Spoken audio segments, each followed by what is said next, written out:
Hey, where are you? What are you doing? My mom is in trouble. The voice on the answering machine message came from my husband. My mother-in-law had collapsed and had to be rushed to the hospital by ambulance. When I opened the wardrobe in my mother-in-law's room to prepare for her hospitalization, I saw an unbelievable picture of my husband and sister-in-law. When I saw the picture, my mind went blank and I ran to my parents' house to escape. It had been 3 years since I met my husband. I had been deceived for a long time. My husband did not love me. He just wanted a wife. I could never forgive him. So I decided to divorce him. My name is Sarah. I'm 32 years old and I work at a beauty salon. 4 years ago, I was in a hurry. My friends and colleagues from school were getting married one after another. I wanted to get married while I was still in my 20s. I was tired of hearing about husbands and children from my friends who were married. My friends may not have meant to belittle me, but although I listened to them smiling, there were times I cried on the way home. I was so envious. I hadn't had a boyfriend for a while, and I wondered if I would ever get married. Such thoughts made me feel gloomy and impatient. I had 2 years left in my 20s, so I decided to start marriage activity with all my heart. I think I did most of what I could, such as dating apps and marriage activity parties. I met a lot of people, but it was difficult to meet the right person. The person I liked was not marriage-minded and never got to the point of a relationship. I don't think I have high ideals, but it doesn't work out. I've only ever had friendships and then relationships. I was struggling with the difficulties of marriage activity. In the meantime, my friends were getting married one after another, so I decided to register with the marriage agency. It was expensive, but I thought that there would only be people I really wanted to marry there. That's when I met my husband, Ken. He was 5 years older than me and a refreshingly handsome man working for a prestigious company. It was a wonder that he wasn't married, and from the moment I saw his profile, I knew he was the only man for me. I signed up because I wanted to get married as soon as possible. That's what my husband said on the day we first met. Me too, nice to meet you. I thought he was a refreshing person, just like his profile, polite and nice in the way he talked to me. I appealed to him like never before. I told him that I didn't have much education or work experience, but that I liked doing housework. I'm too busy with my work to take care of the house, so I want to marry someone like Sarah, he said with a smile. I was flattered and so happy. Finally. I actually live alone with my mother. She has a chronic disease, so I can't leave her alone. If we were to get married, I think I would ask her to live with me. I hope you'll consider that as well, he explained politely. I was a little surprised, but I felt that he was sincere in telling me in advance, rather than suddenly telling me after we get married. In my work, I've often dealt with female customers of all ages, so I'm used to dealing with older women. I'm rather good at it. I didn't know what kind of person my future mother-in-law was, but as long as she would meet me, I thought living with her would not be a problem. More importantly, I wanted to get to know Ken better. He seemed to like me and we were able to go on a few dates. The more I met him, the more I thought he was a gentleman and a nice person. I was also able to sit in one dinner and meet his mom. His mom was petite and very pretty. Sarah, you're a lovely lady and you're too good for Ken. I know you might be nervous about living with me, but you don't have to worry about me. I have a chronic illness, but I don't need nursing care. Next time, let's go out for parfait instead of this nice restaurant, she said. She has a high voice, speaks in a relaxed manner, and we share a love of sweets, so I thought we would hit it off. I no longer felt uneasy about living together. Ken said that he wanted to get married right away, and we started dating on the premise of marriage.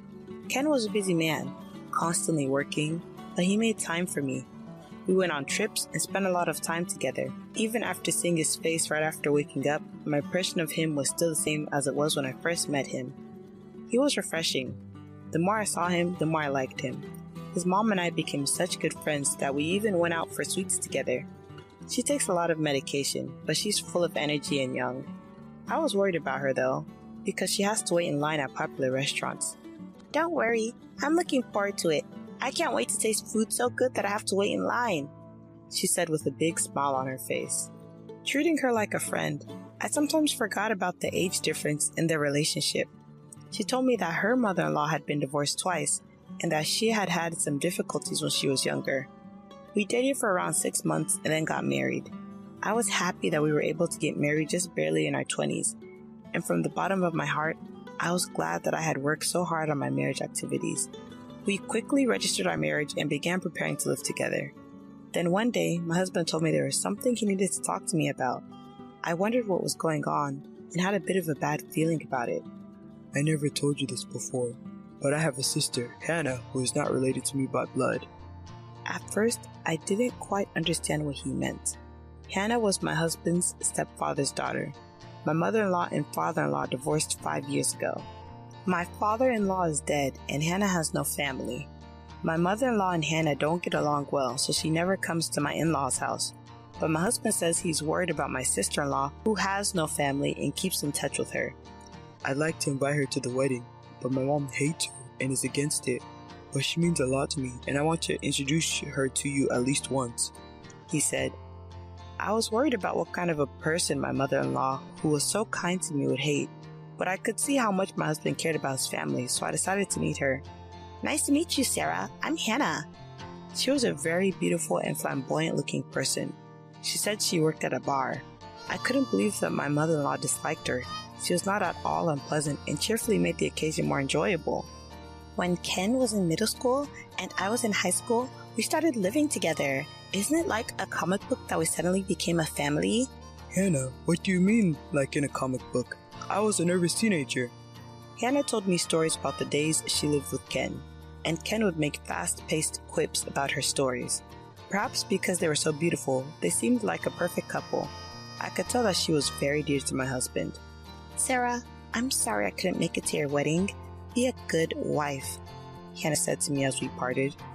Don't tell my mother about today. If she gets angry, it will be a pain in the butt, Ken said on the way home. I don't know what kind of conflict there is between my mother-in-law and Hannah, but I don't think it's any of my business. I decided not to tell anyone about my meeting with Hannah and kept it to myself. And so life began for the three of us. Ken was still busy with work and came home late every day. Sometimes, when he had a day off, he would go out with my mother-in-law and I, just the three of us. I was also working, so I did the housework in cooperation with my mother-in-law, and sometimes we went out to eat sweets or see a movie together. By all accounts, we were a happy family. I was a little worried about my mother-in-law because sometimes when she wasn't feeling well, she would sleep all day. I tried to keep in touch with her frequently while I was at work. The only thing that bothered me when we started living together was that Ken was always looking at his phone. He's almost always on his phone doing something, except when he comes home and is eating. He seems to bring his phone into the bath as well. At first, I didn't mind because I thought maybe he was addicted to playing games, but it was so much that I began to worry about it. One time, he called me to say he was heading out, and I called him back because I wanted him to get me something at the convenience store, but his phone was engaged the whole time. I couldn't get through to him on the phone, and then he came back. Ken, I've been calling you all day, I said. Sorry, I got a call from the company, he said. We had just gotten married, and I didn't think it was possible that he was cheating on me, but I couldn't help but be curious. My mother-in-law didn't seem to be bothered by it, as if it was a normal occurrence. One day, I felt bad, but I glanced at the screen of his phone and saw that he was texting someone. It seemed that they talked often. One night, Ken came home late, and I wondered who he was talking to in the middle of the night. Hey, who do you always talk with in the middle of the night? I asked, pretending to be silly, after my mother-in-law went to bed. Ken seemed unbothered by my question. It's my sister. Did you suspect me of cheating on you? Ho ho ho. Don't worry. He laughed. I laughed along with him and thought I had lost it by worrying too much. From then on, I didn't care how much he was on his phone. But he was always busy with work and didn't have much time to spend with me. And I was a little uncomfortable with him spending nearly all his free time with Hannah. 2 years later, life with the three of us was going well. My mother-in-law and I would always visit the sweet store whenever it opened. Today's pancakes might be the best pancakes of all time. I was thinking the same thing. I can't wait to try them with you. If a stranger saw us, they wouldn't think we were mother and daughter. I never once felt self-conscious about the fact that we lived together, and I loved my mother-in-law. Ken is still busy with work and comes home late. He's on his phone all the time. I was used to it by now, and I didn't say anything. I'm not asking him to do the housework, but I did accumulate small complaints that if he had time to contact Hannah, he could at least put the socks he took off in the laundry. However, when Ken had time off, he made time for our family. and he never forgot to celebrate our wedding anniversary or my birthday. Although there were small complaints, we were still a happy family. Then one day, my mother-in-law was sick and spent the day in bed. I was worried and went to check on her several times. She seemed to sleep quietly during the day, but in the evening, "Sarah, I'm in pain," she complained. She was breathing hard. I called an ambulance in a hurry. The ambulance arrived immediately and I rode in it to the hospital. I was relieved when I found out that she wasn't in critical condition. I called Ken to let him know that she was going to be hospitalized for a while. He left work early to go to the hospital, and I decided to go home and pack to stay with my mother-in-law in the hospital for a few days. Upon returning home, I opened the wardrobe in my mother-in-law's room to prepare her insurance card and personal seal. My mother-in-law said they were in the top drawer, but I couldn't find them, so I opened the bottom drawer. Then I found a small box in there. I opened the box thinking it might contain an insurance card and found a large number of photographs in it. I was so shocked when I saw them that I went to the bathroom and threw up. There were pictures of Ken and Hannah in it. It wasn't a picture of them as brother and sister.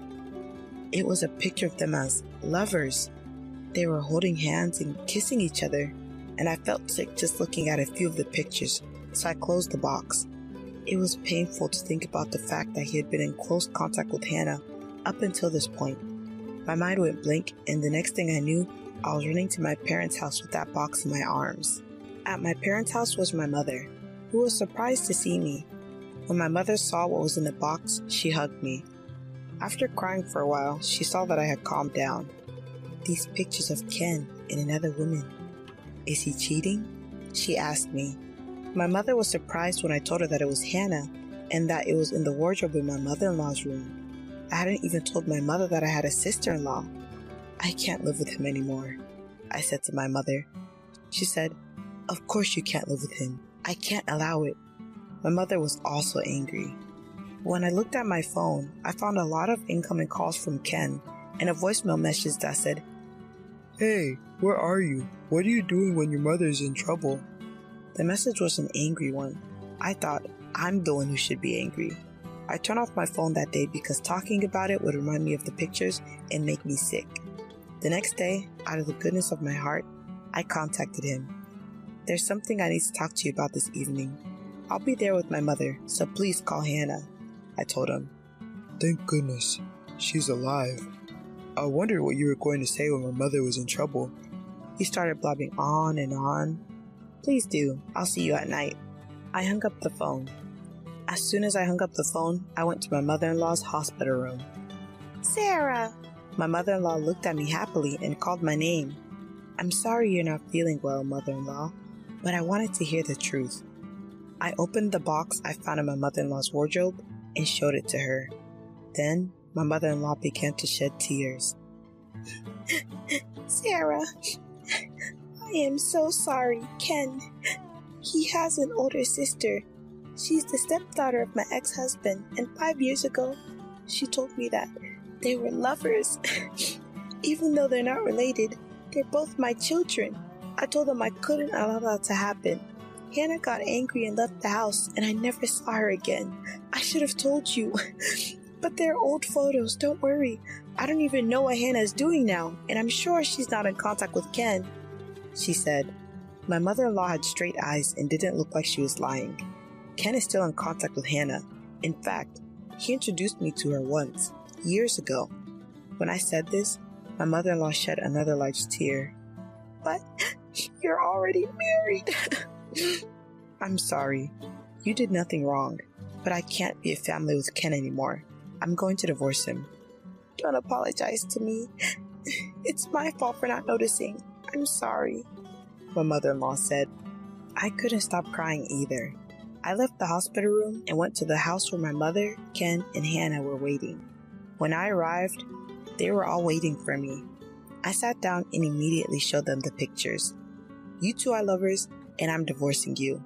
Ken didn't seem offended and said, "Oh, yes, that's right. Me as a family member and me as a lover are two different things. We were happy as a family, weren't you? Mom was happy too. What's wrong with that? We don't have to get divorced," he said with his usual fresh smile. Hannah too. I'm sorry I didn't tell you, but I have no intention of destroying your family. I don't think divorce is necessary, she said. I was trembling with anger as I listened to what they were saying. Don't be silly. This is cheating. How can I be family with someone like that? I yelled at them in a loud voice. Well, don't be so loud. If you want a divorce, that's fine. I've done my duty as a family member. Since you're the one who initiated it, it's an amicable divorce. Ken said something I didn't understand. What? What's amicable about this? This is a huge betrayal. I'm going to charge both of you alimony. Oh, okay. That's fine. I'll pay as much money as you want. In return, don't tell my mother. As for the reason for divorce, let's just call it a personality conflict. I've already told your mother everything. She was crying. I told her we're getting a divorce. What? Why would you do that? Hearing my words, he lost his composure and shouted loudly. Hannah too. Why did you tell her? She cried. My lawyer will contact you about the alimony, so goodbye. With that, I left the house with my mother. My mother said, "You did a great job." She hugged me. I cried loudly into her chest. Now I know that Ken didn't care about me from the beginning. He just wanted a wife to reassure his mother. I wanted to marry him too, and maybe we were happy as a family, but I can't forgive myself for not knowing that I had been betrayed ever since we met. I'm glad that I realized it now and was able to get a divorce. Later, through my lawyer, the divorce was successfully finalized. I requested alimony from Ken and Hannah, but Hannah didn't have any money and was angry at Ken for only paying his share of the alimony. Their relationship soon deteriorated and they decided to separate. Hannah couldn't afford to pay the alimony, so she started working lunch and dinner shifts at the bar where she originally worked. After she was discharged from the hospital, my mother-in-law was angry with Ken and told him that if he sees Hannah even once in the future, she will cut ties with him. My mother-in-law and I still keep in touch and we occasionally go out for sweets. I'm relieved that she is out of the hospital and seems to be in good health. I now live with my parents. I'm busy preparing for the reopening at the beauty salon where I used to work. When things settle down a bit more, I'll start living alone again. I'm no longer envious when I hear about my friends who are married. Until the day comes when I meet someone wonderful again, I'll keep working